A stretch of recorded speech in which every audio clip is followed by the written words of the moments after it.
由教育及青年發展局同埋勞工事務局主辦，澳門工會聯合總會承辦嘅2026澳門青年就業配對會及澳門青年職前輔導會，即日起一連3日加綜藝館舉行。現場逾60間本地企業及機構提供超過1300個職位空缺，同時設有職場面試、專業認證及就業輔導講座，協助澳門青年掌握各行業嘅市場資訊，了解各行業發展前景及專業認證要求，尋找適合自身發展嘅職位。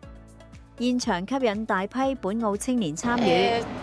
希望可以透過今次呢個嘅招聘會再去了解多啲嘅公司咯。我有參加過教青局之前舉行嘅善用餘下計劃。係學校其實係冇乜機會去踏入職場去體驗嘅，咁但係好多謝教青局啦，咁通過呢啲計劃就俾我真係體驗到真係入咗職場之後嘅一啲嘅生活係點樣嘅咯。咁都為自己將來係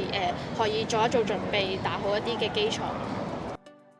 對於今次嘅招聘會咧，我就覺得比較對我有幫助咯，因為有個係橫琴同澳門嘅大學城咁樣啦，然之後咁喺大學城入面我都有見到一啲行政嘅崗位啦，咁樣對我對之後去橫琴嘅發展其實都有幫助，會想去橫琴發展咁樣咯。